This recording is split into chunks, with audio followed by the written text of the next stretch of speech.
तर एका निवडणुकीनं सगळं संपत नसतं असं मुख्यमंत्री एकनाथ शिंदे यांनी फडणवीसांच्या या इच्छेवर म्हटलेलं आहे।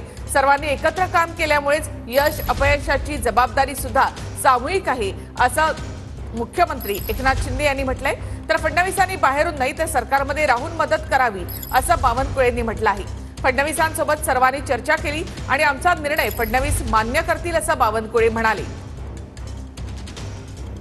निवडणुका अनेक होतात आणि त्याच्यामध्ये यश अपयश असतं, परंतु आम्ही पराभवाने आणि यशापयशाने खचून जाणारे कार्यकर्ते नाही आणि आमची जबाबदारी सामूहिक आहे आणि त्यामुळे नक्की मी देवेंद्रजींशी बोलेन, कारण आम्ही टीम म्हणून काम केलंय, यापुढे देखील टीम म्हणून काम करणार, राज्याचा विकास करणार, एवढंच या प्रसंगी मी सांगतो की देवेंद्रजींनी सरकारच्या बाहेर जाऊन संघटनेला मदत करायची गरज नाही, त्यांनी सरकारमध्येच राहून संघटनेला पूर्ण मदत करायची गरज आहे आणि याकरता आम्ही सर्वांनी त्यांच्याशी पुन्हा चर्चा केली आहे आणि त्या चर्चेअंती ते आमच्या सर्वांचा निर्णय, आमच्या कोर ग्रुपचा निर्णय मान्य करतील अशी अपेक्षा आम्हाला त्यांच्याकडनं आहे।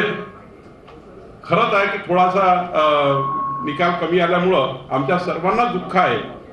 एकटी देवेंद्रजीचीच काही जबाबदारी नाही, आमची सर्वांची राज्याची जबाबदारी आहे, आमची सर्वांची जबाबदारी आहे आणि पुढच्या काळामध्ये देवेंद्रजी सोबत आम्ही सर्व एकत्र मिळून या राज्याला पुढे नेण्याचा आम्ही प्रयत्न करू।